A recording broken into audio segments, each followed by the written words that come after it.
Siempre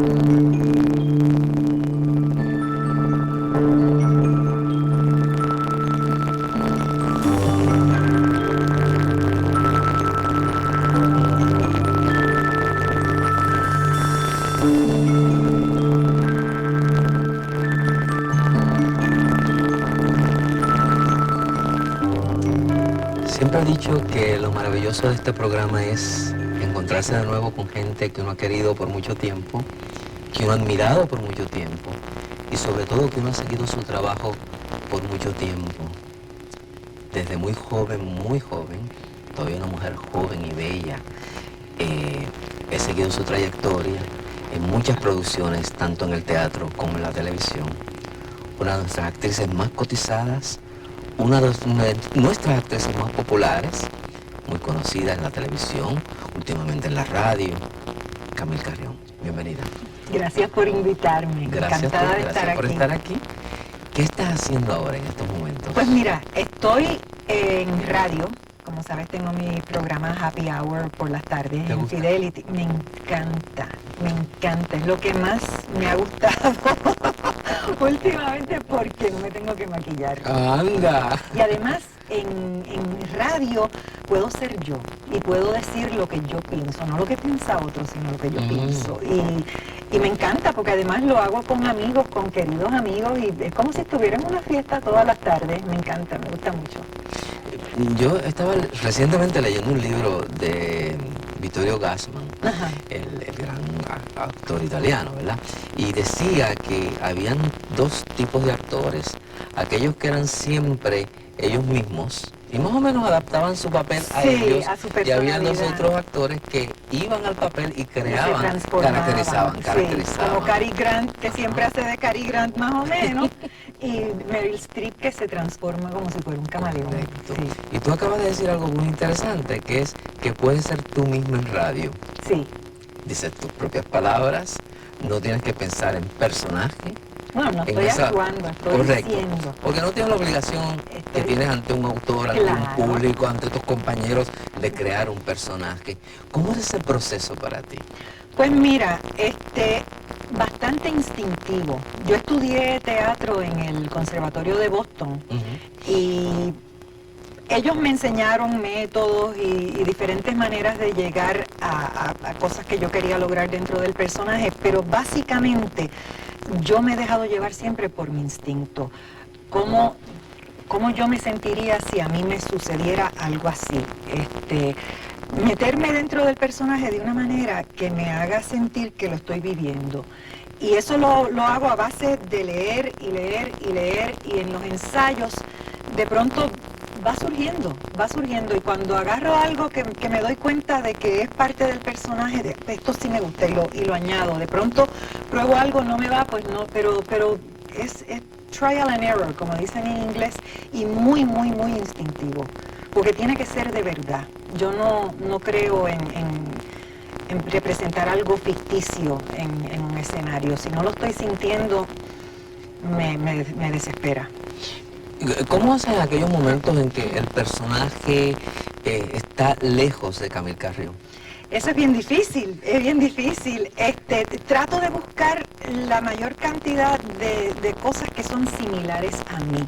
Y le trato de buscar justificaciones a las cosas que yo no haría. Por ejemplo, una asesina, pues yo le tengo que buscar una justificación y le tengo que buscar un motivo por hacer ese asesinato y cometer una cosa que yo no cometo, pero me tengo que meter dentro de ella primero, tengo que buscarle cosas en las que yo me puedo unir, tener unos cuantos ligues que son míos, y entonces de ahí parto hacia las cosas que no son mías, de cómo esta persona que ya existe, que está dentro de mí, podría ser esto otro y cómo se sentiría y qué la lleva a eso. Tú has tenido muchos éxitos, tanto en televisión como en el teatro, pero quizás el público recuerda mucho Vivir para ti. Sí, definitivamente. El público y yo. Fue la novela donde yo mejor me sentí, donde tuve el mejor personaje, porque por lo general las protagonistas de novelas son unilaterales, son unos personajes que no cambian, que son todas buenas y santas, pero el personaje de Vivir para ti era un personaje que evolucionaba, era una mujer completamente sumisa y dominada al principio, y al final de la novela esa mujer termina siendo guerrillera y dirigente de un país. Así es que toda esa transición y todo ese cambio que va pasando en ella fue maravilloso para mí trabajar, además que tuve un director excelente, que fue Martín Clotet, que en paz descanse, y Martín me trabajó muy bien. Vivir para ti es una de esas grandes producciones de gran éxito en Puerto Rico. ¿Qué tú crees que se confabuló en esa producción que falta a veces en otras producciones, o faltaba a veces en otras producciones, porque ya no hacemos telenovelas? Sí, desgraciadamente. Bueno, definitivamente el libreto fue lo más importante. La historia. Era una historia con sustancia. Era una historia que le podía interesar tanto a hombres como a mujeres, porque estaba la historia del dictador, que estaba basado en Trujillo, y entonces pues los hombres pues se interesaban en la historia del dictador, en el guerrillero que viene a destronar a este dictador del país supuesto, yo no me acuerdo cómo era que se llamaba, pero tenía algo que agarraba a los hombres, tenía el romance para las mujeres. Al mismo tiempo la historia era bien interesante, y cada capítulo terminaba con Dios mío, ¿qué va a pasar mañana? ¿Qué va a pasar mañana? Hasta yo misma, cuando me daban los libretos, yo, ¿qué va a pasar? ¿Qué va a pasar? Era una buenísima, excelente novela, y entonces se dieron unos actores espectacularmente buenos. Teníamos un elenco. Bueno, estaba Ulises Brenes, que era el dictador. Estaba Pablo Alarcón, que era el hombre de quien yo me enamoro, que viene a matar al dictador. Estaba Ángela Meyer, Lidia Echevarría estaba en esa novela, estaba Junior Álvarez, estaba Neris Morales, estaba Miguel Ángel Suárez. No, era un elenco de estrellas. Un elenco soñado, ¿no? Sí. Entonces soñado, también, ¿no? Eso mejora la actuación de uno, porque no tiene nada que ver el tú actuar con un actor mediocre o malo, o tú actuar con un actor que te está dando y que tú recibes y le devuelves, y se crea una cosa increíble. Definitivamente un buen actor delante de ti te cambia el personaje por completo. Correcto. Porque se dice que uno es tan bueno como quien tiene al lado, eso, ¿no? Eso es muy cierto. Y eso es cierto, eso es muy cierto. También uno es tan bueno como el material que tiene con qué trabajar. Sí, no, con un mal libreto es muy difícil. Es muy difícil. Sin embargo, esa novela fue una novela de un gran éxito, nadie se perdía la novela, todo el mundo la seguía. Ese tipo de telenovelas que ya, bueno, ya no se dan, por supuesto, han desaparecido, pero que, como tú dices, significó un deleite trabajar en ella, y significó mucho en la carrera de todos ustedes. Es interesante porque tú ahí eras la protagonista que se salía de ese molde, sí, ¿verdad?, del melodrama. Sin embargo, tú comenzaste siendo protagonista del melodrama. Sí, mi primera novela fue de protagonista a los 19, 20 años, yo creo, que fue Cuando la rival es una hija, que Ofelia da Costa era mi madre, yo era la hija. Ofelia estaba casada con Santiago García Ortega, y venía Axel Anderson, que era como el capataz de la finca o algo así. Yo me enamoré, él tenía un affair con Ofelia, pero de pronto yo llegaba de la escuela, de estudiar fuera, y nos enamorábamos, Axel y yo. Y entonces existen todos esos celos entre madre e hija, que al final pues yo me quedo con Axel, claro. Pero sí, esa fue mi primera novela y fue de protagonista. ¿Llegabas al conservatorio en esos momentos? No, fue antes de ir al conservatorio. ¿Fue antes de ir al conservatorio? Sí, antes de ir al conservatorio. Pues fue a los 18. Yo no me acuerdo, yo estoy perdida, no fue después. No, porque yo me acuerdo que yo estaba en la escuela. Pues fue a los 17. No, tú tenías menos edad. Yo recuerdo que tenías menos edad. Han pasado de la que tú dices. muchos años. Yo no me acuerdo de esas cosas ya. Mucha menos edad. Era interesante porque en aquella época todas ustedes empezaban bien jovencitas, bien de colegio. Sí. Venían con su uniforme. Gladys Rodríguez, Martita Martínez y yo más o menos empezamos a la vez. Sí, más o menos. Ellas empezaron antes que yo, pero habían empezado hacía como 1 año o 2 años cuando yo empecé. La televisión en ese momento, Camil. Bueno, las novelas se hacían en vivo. Ajá. Eran en blanco y negro. en Telemundo, y entonces eran corridas. Mi novela era a la 1, empezaba justo después del show del mediodía, que era cuando estaba Lucecita Benítez y Chucho y Lisette y toda esa gente en el show del mediodía, y entonces íbamos de corrido a la novela a la 1 con en vivo. Ok, sobre ese hacer novela en vivo, hacer programa en vivo, sobre todo una telenovela, un programa dramático, quiero que abundemos un poco más en el próximo segmento.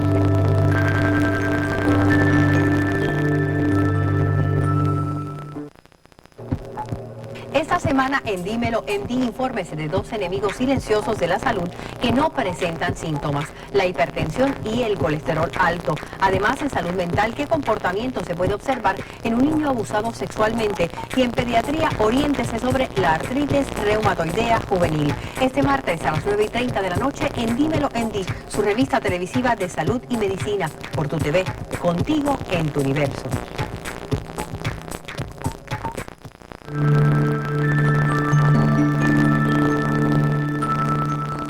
Eran en vivo.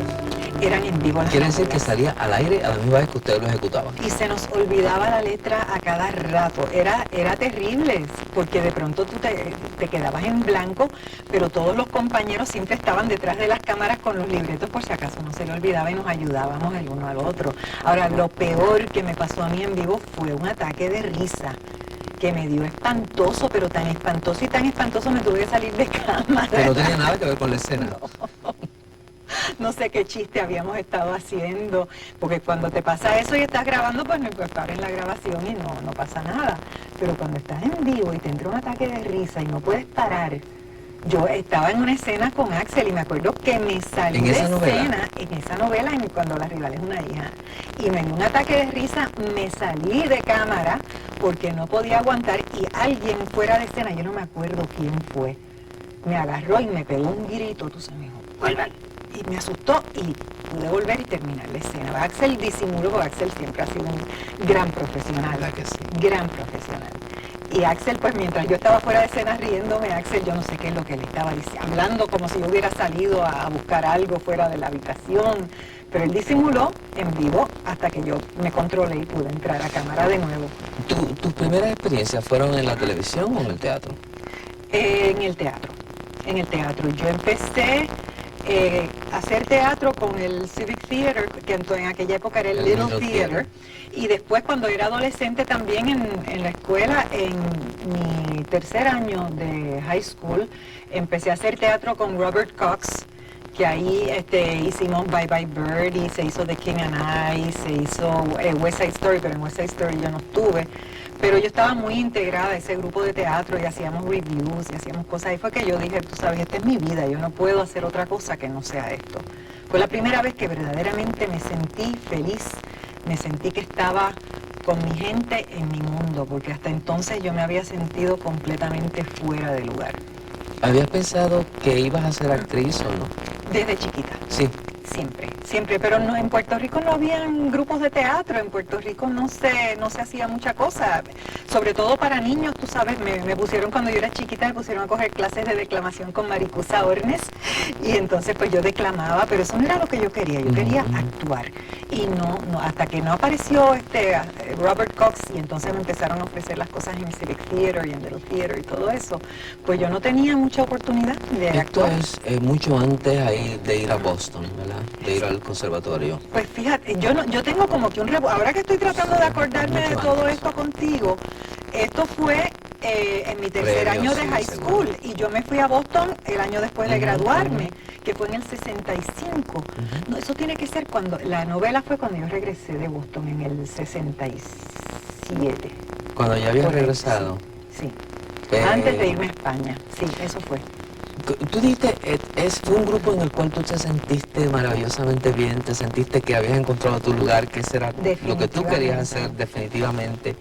¿Cómo comparaba ese entrenamiento, que fue un entrenamiento, porque la experiencia siempre claro es entrenamiento, con Robert Cox y después luego el entrenamiento que tuviste en el conservatorio? Bueno, la disciplina, sobre todo la disciplina que me enseñaron en el conservatorio, es algo que me ha afectado toda mi vida, porque no solamente mi carrera como actriz, sino mi vida personal. Esa disciplina que me enseñaron en Boston me ha ayudado en muchísimas cosas. Y ha seguido pasando porque yo se la he pasado a mi hija. Mi hija Paloma es la persona más responsable y disciplinada que yo he conocido, es mucho más disciplinada que yo. Y eso pues lo aprendió también de estar conmigo en el teatro, de ver esa disciplina que me enseñaron en Boston. Me enseñaron un montón de cosas y muchas técnicas y muchas cosas, pero para mí lo más importante que me dieron fue la disciplina. Lo demás se tiene o no se tiene, ¿verdad? Son cosas que uno puede utilizar, que le pueden ayudar, pero yo creo que si uno no tiene el talento básico, si uno no tiene esa pasión por la actuación, por más que te digan, pues mira, usa esta técnica para conseguir esto, no va a funcionar. En ese momento de las telenovelas, vuelves con Melodía Otoñal, Sí. En esa estaba quién. En ese estaba Esteban de Pablos. Esteban de Pablos y creo que Martita Martínez también. Pero no me acuerdo del resto, eso fue hace mucho tiempo. Era un momento bien interesante en la televisión puertorriqueña, porque junto a otros programas quizás de variedades musicales, los programas de mayor audiencia eran las telenovelas. Eran las telenovelas, había telenovelas, porque en aquella época las telenovelas eran de media hora. Entonces había la de la 1, estaba la de la 1:30. Había, después de las noticias, creo que a las 6:30, había una a las 7, había a las 7:30, había a las 8. Había montones de novelas. ¿Se dio el caso en algún momento que tuviese dos novelas a la vez? No, pero sí se dio el caso de que estuve saliendo en tres canales diferentes, haciendo una novela en cada canal a la vez. Porque ¿Cómo es estaban, yo estaba haciendo una novela en el canal 6 aquí, estaba haciendo una novela en el canal 11 y como en la novela del canal 6, el canal 6 como era del gobierno no competía con el canal 11, pues me permitían y lo que tenía era un papel pequeño. Y entonces en Telemundo repitieron una novela en la que yo había trabajado anteriormente, o en Guapa, yo creo que fue Tommy Muñoz o algo. La cosa es que yo estaba en los tres canales a la vez haciendo novelas. ¿Y cómo se lo explicaba al público? Yo no sé. Eran personajes diferentes. Gabriela y Belinda. Gabriela y Belinda. ¿Quién eras tú? Yo era Gabriela. Belinda era Rosita Perú y el protagonista era Jaime Ruiz Escobar. Eso se hizo en Guapa, eso era una novela de Tommy Muñiz. ¿Ah, sí? Sí, ¿Y a qué hora era? no me acuerdo porque esa era grabada. Esa no era en vivo. Ya se grababa. Sí, no, ya esa era grabada. De la etapa donde se hacían las novelas en vivo, ¿cuál otra hiciste? Yo no me acuerdo, yo hice 2 o 3 más, pero lo que pasa es que entonces me fui a España a estudiar. Yo ya había hecho Sound of Music en teatro. Me fui a España a estudiar, me enamoré de Gabriel Suau, me casé y entonces hicimos Sound of Music en Madrid y me quedé a vivir en Madrid un tiempo y después cuando regresé pues ya se estaban grabando las novelas, ya era otra etapa en Puerto Rico. Sound of Music fue Sound of también Music fue otro muy éxito importante en mi tremendo, muy vida. importante en tu vida también. Esa obra yo la hice en Puerto Rico el verano después de mi segundo año del conservatorio, que me acuerdo que por eso fue que no regresé al conservatorio el tercer año, porque la íbamos a hacer, creo que eran 6 semanas, y la obra tuvo tanto éxito que se extendió un mes más, se consiguió el teatro por un mes más. Y entonces llegué, era tarde para empezar con mis clases en el conservatorio, y ya si tú perdías el primer semestre, perdías el segundo semestre igual. No podías empezar en el segundo semestre. Así que me quedé en Puerto Rico y ahí fue que empecé a hacer novelas. ¿Volviste a hacer teatro musical luego de este? Yo hice mucho teatro musical. Sí, yo están tocando nuestra canción en español, They're Playing Our Song. Yo no me acuerdo qué más, pero sé que hice bastante teatro musical. ¿No? ¿Tu entrenamiento era en teatro En musical? teatro musical. Pero ya no cantas. No, ¿Por qué? porque perdí la voz por falta de uso. ¿Cómo? Por falta de práctica. De práctica. No digo porque hablo, si pero no practicabas? canto. No sé, ya a estas alturas de mi ¿No te vida no interesa? creo. Me gustaría, pero creo que ya he perdido demasiado por no practicar, que no creo que se No lo pueda intentarías. recuperar lo que he perdido. No. Yo sé que mentías fue otra de esas novelas, ¿verdad? Con Iris Chacón. Con Iris Chacón. Con Iris Chacón. ¿Era la primera novela de Iris? Yo no me acuerdo, yo creo que ella hizo otra antes, pero yo no estuve en la otra que ella hizo. Y mi pareja en esa novela era Miguel Ángel Suárez y teníamos unas escenas buenísimas, Miguel y yo. ¿Y eso fue dónde? Eso fue en Guapa. En Guapa. Sí, en Guapa. Yo creo que eso fue poco antes de Vivir para ti, más o menos para esa época. Y Viernes Social fue en Telemundo. Viernes Social fue en Telemundo con Gladys Rodríguez, con Fernando Allende. No, con Arnaldo Andrés. Arnaldo Andrés. Fernando Allende fue Modelos de SEA. Ujú. Modelos de SEA. Ah, y eso también estuviste. Sí. De toda esta gente con la cual trabajaste, tus galanes, ¿a quién recuerdas más? Pablo. A Pablo. Pablo Alarcón. Pablo Alarcón ha seguido siendo mi amigo toda la vida.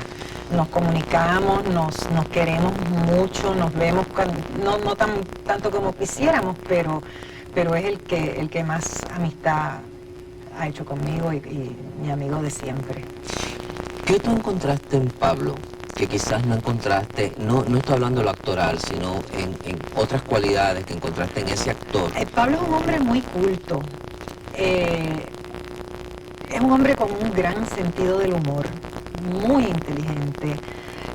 Nos divertíamos mucho, lo pasábamos muy bien juntos, compartíamos mucho, es un gran cocinero.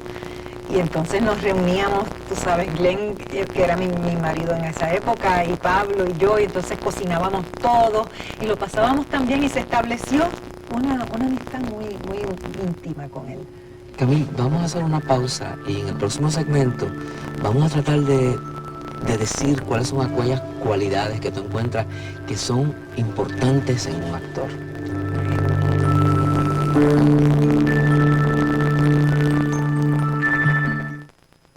Se le ha dicho bien duro que es reflejo de la realidad, pero para mí se ha quedado como una excusa, porque es reflejo de la realidad, pero no se hace nada por cambiarla, porque a nivel de lírica no están diciendo nada.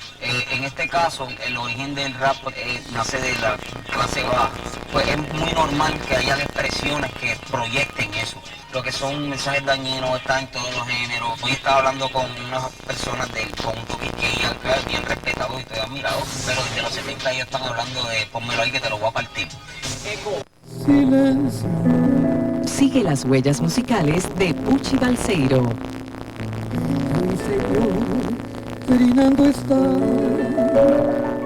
TUTV se une a la Cámara de Representantes al reconocer a la escritora, compositora e intérprete del sentimiento hecho canción. Puchi Balseiro, en Huellas Musicales por TUTV, contigo en tu universo.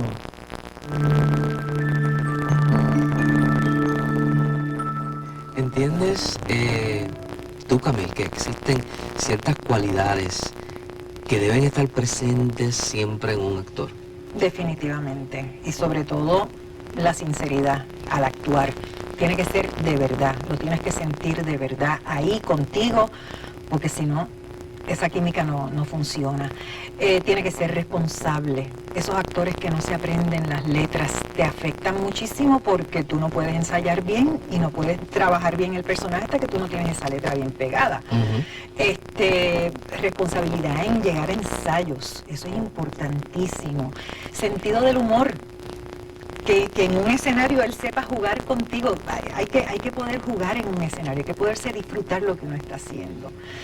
Todo eso para mí es imprescindible en un buen compañero, un buen actor. ¿Qué era lo primero que tú hacías cuando te daban un libreto?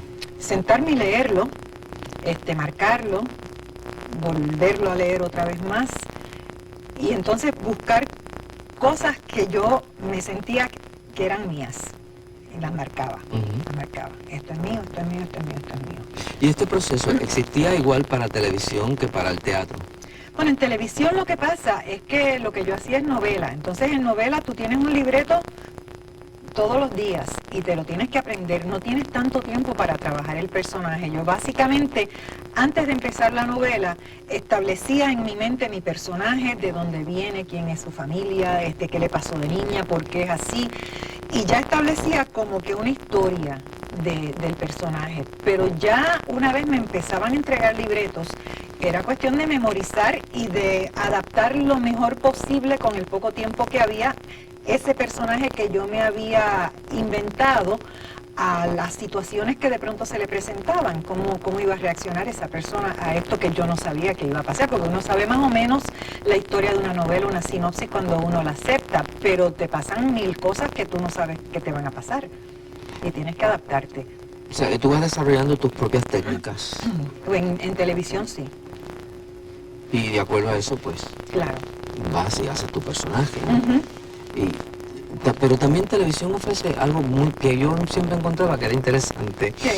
que a veces, aun yo cuando dirigía, encontraba que uno se había trazado una línea, como dices tú, Ajá. y de momento el próximo capítulo que tú leías decía, esto va por otro lado. Sí, pero entonces pues tienes que adaptar, tienes que buscar la manera de que eso concuerde o hablar con el director y decirle yo quiero cambiar esto. Y si el director es inteligente te lo permite cambiar, o si no, buscar algo que tú puedas justificar ese cambio, porque de pronto es verdad, te tienen haciendo algo que está completamente en contra de todo lo que tú has establecido. También el elemento sorpresa, ¿no? Que se puede utilizar a tu favor, Ajá. porque tú no esperabas tal actitud de tu personaje, Sí. ¿no? Hay que justificar eso ¿Y también. ahora qué yo hago? ¿Qué tú dices? ¿Y ahora qué tú haces? Y entonces, mira lo que tú decías anteriormente, tu compañero actor. Ah, Es importante. es tan importante, es tan importante. Yo he oído actores decir que no quieren tener un buen actor al lado porque les opaca. Yo no quisiera trabajar con un Sir Laurence Olivier porque me opaca. Al contrario, me enaltece, me mejora como actriz. Un buen compañero, un buen actor al lado mío. Uno de los papeles que yo digo que son unos papeles ricos para actuar, fue uno que yo te vi actuar, el papel de la maestra en La Tercera Palabra. Esa obra la hice con quién fue que yo hice esa? Con Luis Daniel. Con Luis Daniel Rivera, en el Teatro Riviera, que ya desapareció. Como desaparecieron otros tantos. Qué triste, el Riviera, el Matienzo, el Candlelight, tantos teatros que habían. Aún el teatrito que una vez hicimos algo allí en el centro de convenciones, yo no creo que exista ya. No. Bueno, el centro de convenciones no existe ya. Qué mala historia, Dios mío. Y el teatrito aquel de comunicaciones, eso sí existe todavía, Sí, ¿verdad? no se usa Pero no se tanto, usa. no, por alguna razón que no recuerdo o no quiero recordar. Recuerdo que las grandes temporadas del Teatro La Máscara allí se Yo me hicieron acuerdo. unas obras preciosas, Sí. hay unas producciones. ¿Qué labor tan importante y tan especial importante hicieron en un momento, ¿no? Axel y Elena? Sí. Sí, Axel y Elena. Un gran trabajo. Además, uno de los grandes pioneros también en la televisión puertorriqueña, porque fueron de esa gente Definitivamente. que sentó pautas en la televisión puertorriqueña. Espíritu Burlón fue otra de esas obras que Espíritu tú Burlón, hiciste. que la produjo Maito Fernández. Esa obra fue divina, estaba Sharon Riley en un personaje tan divino de una sirvienta loca que se le caían las cosas y que se asustaba. Era buenísima, esa obra a mí me encantó, me la disfruté mucho esa obra. ¿Quiénes más trabajaban contigo? Johanna estaba en esa obra. Era un elenco grande, ¿no? No demasiado grande, yo creo que éramos como 5 o 6 Juan Carlos Santa Cruz era el marido de Johanna, que había sido mi marido cuando yo estaba viva, porque yo era un espíritu que venía a tratar de destruir el matrimonio de él con Johanna.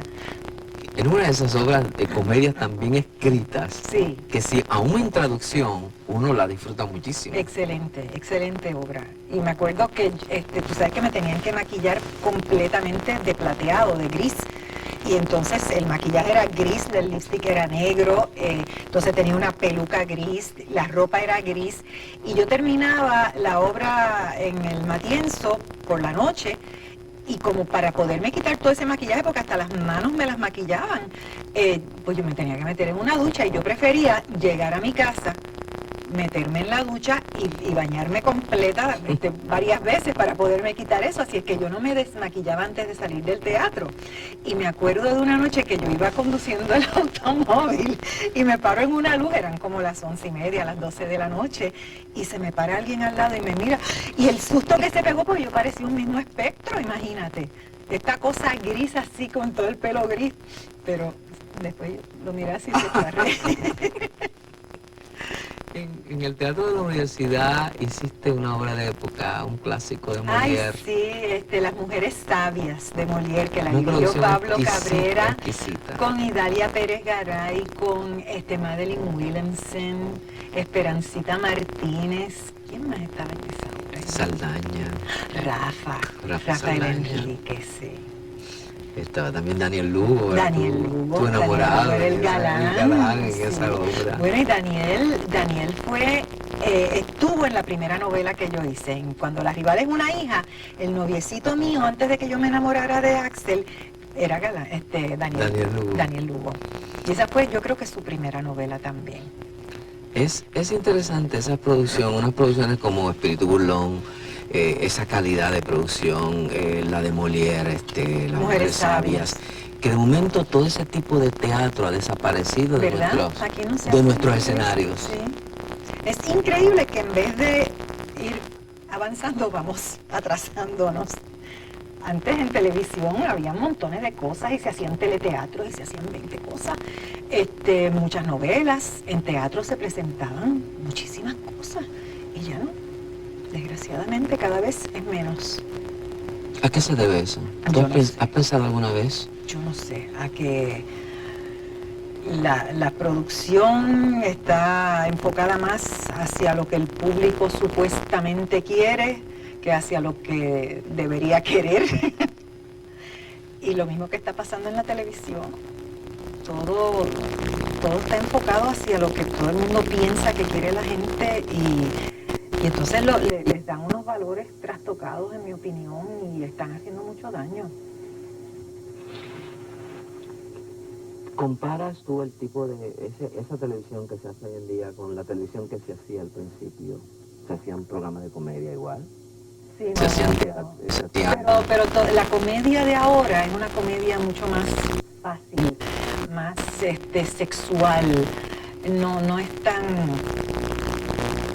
Bueno, hay algunas cosas, por ejemplo, los programas de Sunshine y todo eso, pues son otra cosa, pero todos estos programas donde lo que salen es mujeres en bikini y son programas facilones, es buscando las risas fáciles.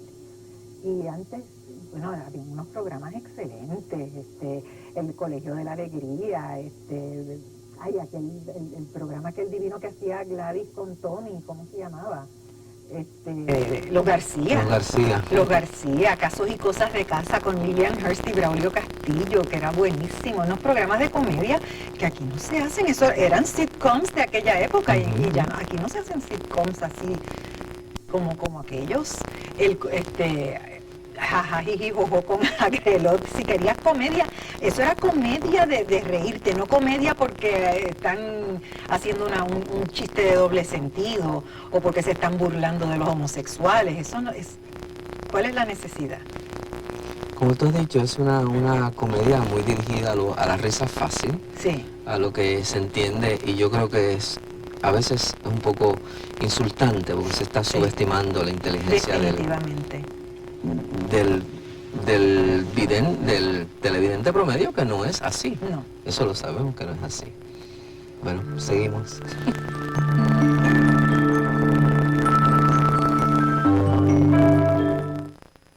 Este lunes en Tiempo Pedido, la historia del baloncesto.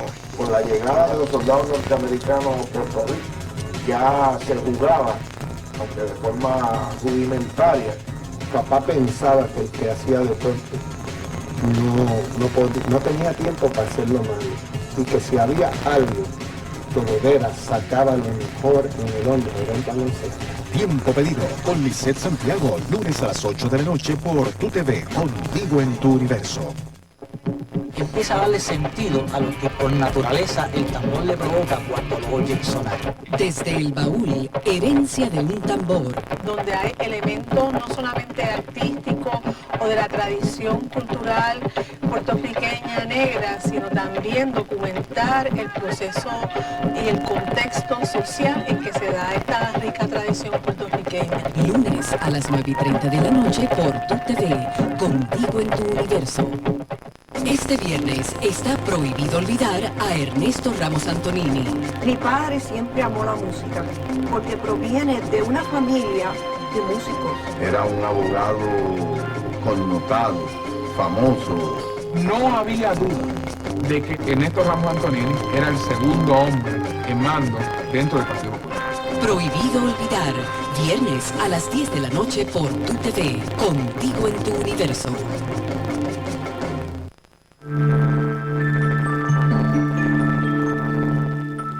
Camil, tú fuiste productora. Bueno, no estoy produciendo, yo todavía me considero productora, pero sí fui productora. Pero que comenzaste, estoy hablando de esa transición de actriz de televisión a productora de televisión, estoy hablando de eso también. Ajá.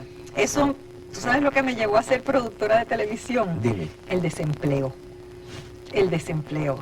Después que yo terminé de hacer Vivir para ti, que fue la novela más exitosa que yo hice en toda mi vida, me quedé desempleada. No me ofrecieron la próxima novela. Y entonces yo decía, Dios mío, ¿y ahora qué yo voy a hacer? Porque de estar ganando un gran sueldo, de pronto me quedé sin sueldo, sin empleo. Intenté hacer noticias de televisión, pero el sueldo que pagaban era muy, muy bajito.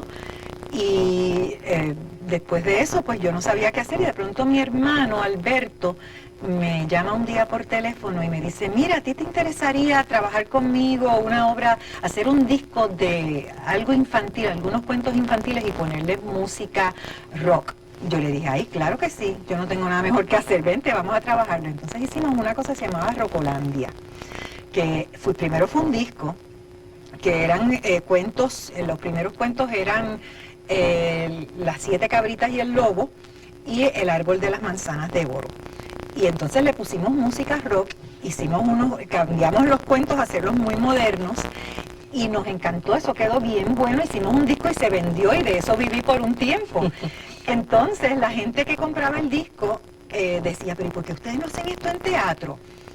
Y Alberto me dice, pero hazlo en teatro. Y por primera vez yo me atreví a producir y a dirigir esas 2 obras en teatro, lo hicimos en el Candlelight.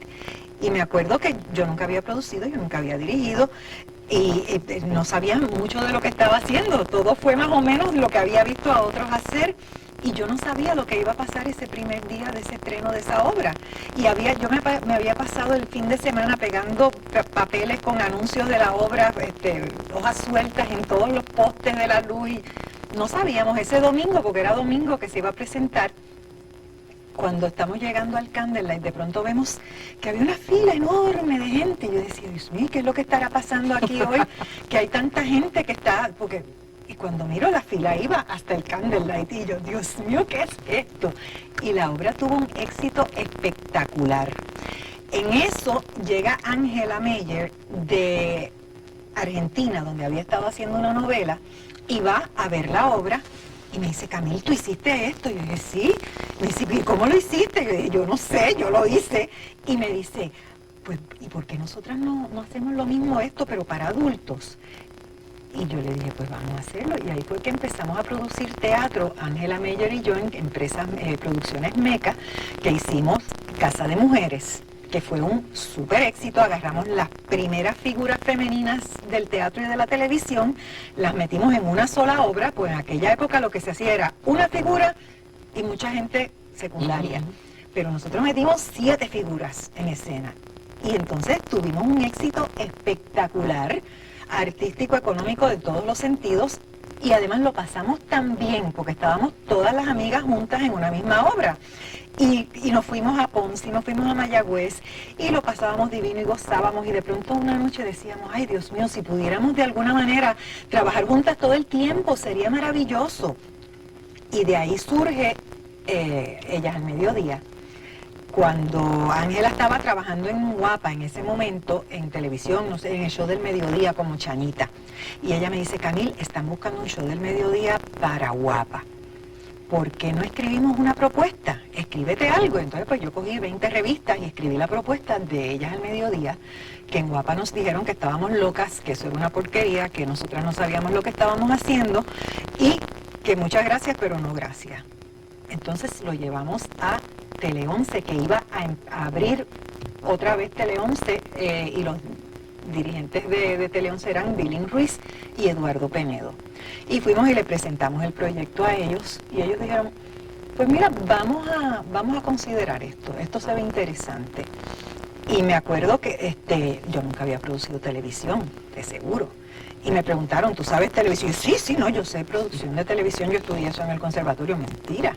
Y me acuerdo de una reunión que nos llama, porque Tele 11 la había comprado Lorimar Telepictures de Hollywood. Y nos llaman Bilín y Eduardo y nos dicen, mira, hay una reunión porque viene la gente de Lorimar y quieren que ustedes le hablen un poco del proyecto para ver si lo cogemos o no. Y cuando yo no me preparé, yo fui con mi proyecto, con mi propuesta y pues que ellos me hagan preguntas y yo las contesto. Cuando de pronto llegamos a la reunión y nos dice Bilín, bueno, ¿cuál de las dos va a ser la presentación? Y Ángela dice, Camil, que es la que habla inglés, y se calla la boca. Y entonces me lo tuve que sacar del vuelo, presentar el programa y convencerlos y decirles, y nos dieron el programa. Estaban locos, pero nos dieron el programa, y gracias a Dios. Sí, una gran actuación mía. Ángela y yo no sabíamos ni lo que era un rundown, porque nunca habíamos hecho un rundown. Y la primera vez, ¿dónde está el rundown? Ah, espérate, que lo tengo en la oficina. Y Ángela me dice, ¿qué es un rundown? Porque lo que habíamos hecho eran novelas. Y tuvimos que aprender así, a la fuerza. Pero salimos adelante. Al principio grabábamos porque era un programa de todos los días, entonces era grabado. Y grabábamos todas las escenas de este set, y entonces todas las escenas de este set, y todas las escenas de ese set. Entonces nos teníamos que pasar la noche entera editando y pegando eso, no dormíamos, era espantoso, hasta que nos dimos cuenta que eso había que grabarlo corrido cada vez para que el programa saliera completito.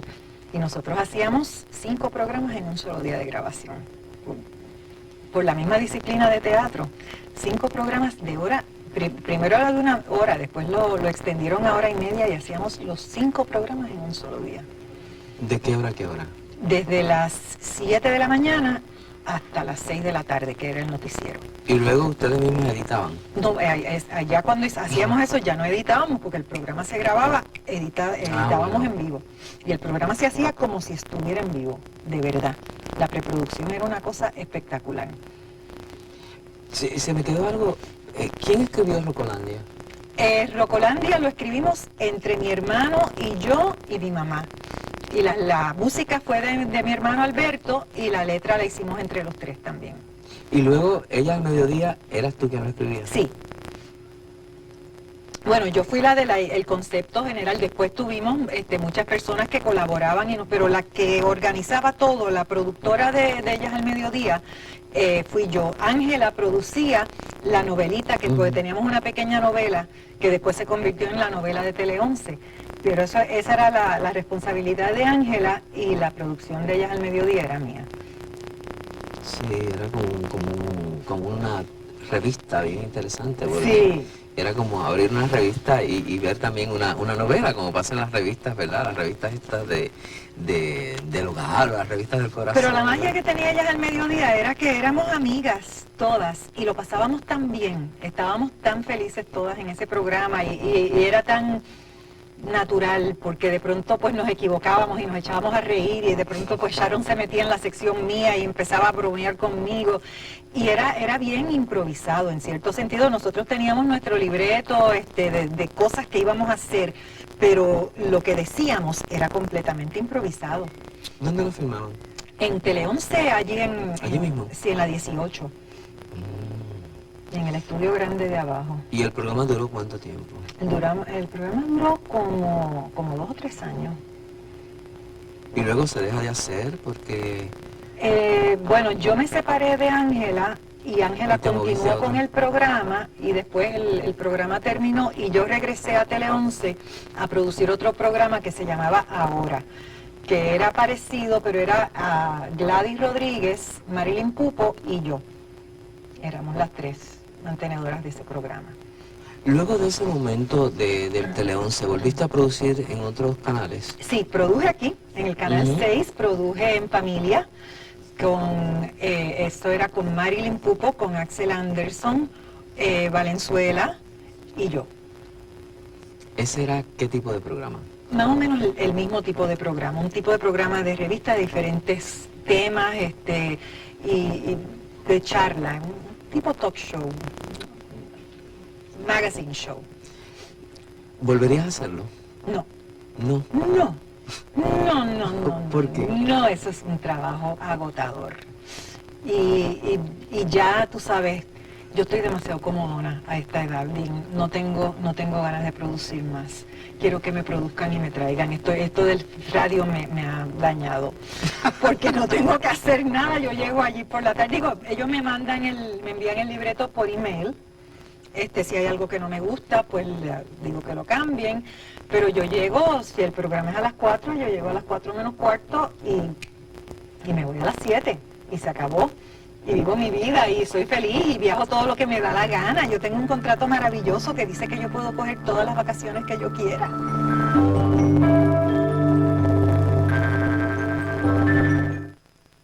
Geoambiente en Brasil.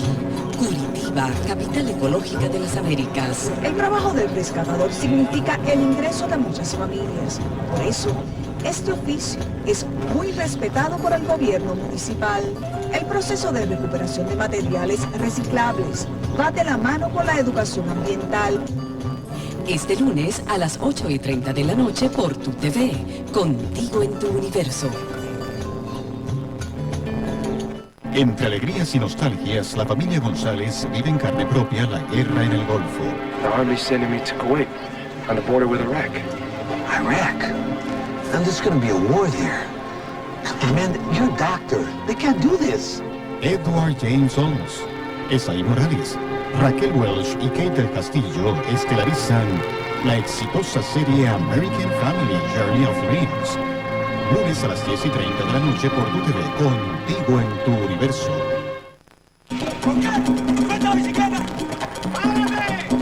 Para este cubano, más valen los recuerdos y sus ideales que el dinero y los placeres. Tengo que llevar esa silla para mi lado ahora. Y después de buscar un saco de cemento. Olvídalo. Pero esta bicicleta no va. Me robaron la bicicleta. Esta bicicleta significa mucho para mí, mija. Descubre Cuba Libre en tu Cine TV. Sábado a las 9 de la noche por TUTV. Contigo en tu Universo.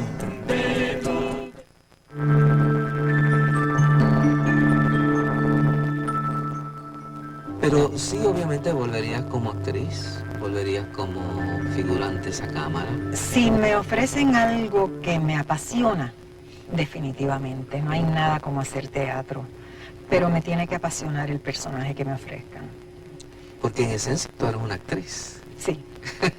Sí, el otro día me invitaron a participar en un experimento que hizo la Sinfónica con una ópera, que los cantantes de ópera cantaban las arias. Ajá. Y actores, estábamos Cordelia, estaba Braulio, estaba Chavito Marrero, estaba un montón de gente y yo. Entonces nosotros hacíamos las partes actuadas. ¿Sí? Hablábamos y entonces los... ¿No has pensado en algo que te gustaría hacer, algo que hayas leído, algo que hayas visto, que te gustaría hacerlo en Puerto Rico? Pues así de momento que porque te pueda cuando viajas, decir... pues teatro, ¿no? Ah, claro, ¿no? Por lo menos una vez al año nosotros vamos a Nueva York y vemos teatro, y cuando vamos al extranjero, si hay algo que podamos ver, siempre tratamos de ver teatro. A mí me encanta. Hace como 2 años vi una producción de Hedda Gabler en Nueva York con la hija de Richard Burton, Kate Burton, que me encantó. Ella estuvo sensacional. Y un personaje así, un Nora de Casa de Muñecas, me encantaría ese Oiga, tipo. volvemos a referirnos a un tipo de teatro que se hacía en Puerto Rico, sí. que se hizo mucho. José Pérez lo hizo mucho tiempo, Sí. ¿verdad? Y era un teatro que llevaba público. Claro que sí. Entonces, yo no entiendo por qué ya no se hace. O por qué se cree que lo otro es lo que lleva. Entonces, como que tenemos que rescatar ese momento, de alguna forma volver a ver, a probar que sí se puede hacer ese teatro y que sí existe un público y que el público puede ver ese tipo de teatro. Pues claro que yo estoy segura que aquí hay un gran público que iría a ver ese tipo de teatro. Además, ese tipo de teatro se puede mantener aunque no sea más que con las escuelas, porque son obras que cualquier escuela le puede interesar que los estudiantes vean. Porque estamos privando a una población del conocer ese tipo de teatro. Claro. Porque fuera de la Universidad de Puerto Rico, pues no, y ahora últimamente Sagrado Corazón, pues no creo que nadie esté haciendo ese tipo de teatro. Los productores comerciales no están haciendo ese tipo de teatro para nada. Obviamente debe costar mucho más hoy en día producir un tipo de obra así. Ese es uno de los problemas. Otro de los problemas es la famosa ley esa de del descuento a los envejecientes, que a mí me parece maravilloso que le den un descuento a los envejecientes. Pero lo que no me parece maravilloso es que ese descuento lo paguen los productores de teatro. Ese descuento lo debería asumir el gobierno. Pero ese descuento está acabando con las zarzuelas, está acabando con muchísimas producciones, porque a las personas por encima, creo que es por encima de 70 años, lo que pagan es $1 o $2, y el productor está asumiendo eso. Si de pronto se te llena la mitad del teatro con personas mayores de 70 años, no hay manera de tú cubrir tus costos. Entonces, pues tú tienes que ir muy a la segura y además presentar cosas que no les gusten a los envejecientes. Porque conocemos, Camil, que en otros países, sobre todo países europeos, hemos visto la política de cultura donde el ciudadano tiene derecho, al no tener los medios, tiene derecho a disfrutar de lo que disfrutan las personas que tienen la posibilidad de ir al teatro. Pero eso, como tú lo has dicho, lo asume... Pues lo tiene que asumir el gobierno. ¿Cómo se lo van a hacer asumir a los productores cuando los costos de producción están tan caros? ¿Por qué no le dan el teatro gratis y las salas de ensayo gratis a los productores? Algo que le... Primero de todo, que yo creo que definitivamente el productor no debe pagar ni un solo dólar de eso. Porque eso es una cosa que está haciendo el gobierno por las personas envejecientes, que me parece muy bien. Pero los productores no lo deben tener que pagar. Cuando tú piensas ahora en esos momentos de la telenovela en Puerto Rico, en el cual tú fuiste una participante o fuiste una de las primeras damas jóvenes de la televisión puertorriqueña, y ya en Puerto Rico no se hace ese tipo de trabajo, sin embargo, se importa ese trabajo a Puerto Rico, o sea que el trabajo existe. Claro. Y la gente lo sigue disfrutando. Y el interés por ver ese tipo por verlo, de trabajo. claro que sí. Para mí eso tiene mucho que ver con el tamaño de Puerto Rico. Un país como México, que tiene una población tan enorme, pues tiene unas posibilidades económicas por los anunciantes y por el dinero que se gana y los presupuestos que pueden utilizar para un programa de televisión, de hacer una telenovela con unos presupuestos mucho mayores que los presupuestos que nosotros podemos tener aquí en Puerto Rico, porque aquí en una hora de televisión pues tú le sacas una cantidad y no más, que es una fracción de lo que tú le sacas a una hora de televisión en un país como México o hasta como Venezuela. Brasil ni hablar. Entonces tienen unas producciones y tienen unos presupuestos de producción con los que nosotros no podemos competir. Y eso es lo que ha pasado básicamente. Las producciones puertorriqueñas pues empezaron a quedar mucho más pobres que las producciones mexicanas, que las producciones brasileras. Y entonces pues empezaron a coger mala reputación las novelas puertorriqueñas. ¿Se exportaba ese producto? Hubo muchas que sí se exportaron. Cristina Bazán se exportó, Vivir para ti se exportó. Hubo muchas que sí se exportaban, pero una vez empezaron a ponerse más y más complicados las producciones de los otros países, pues empezaron a no querer las puertorriqueñas. Sin embargo, estás hablando de calidad de producción. Sí, de producción, no de actuación. No de actuación. En Puerto Rico hay un caudal de talento.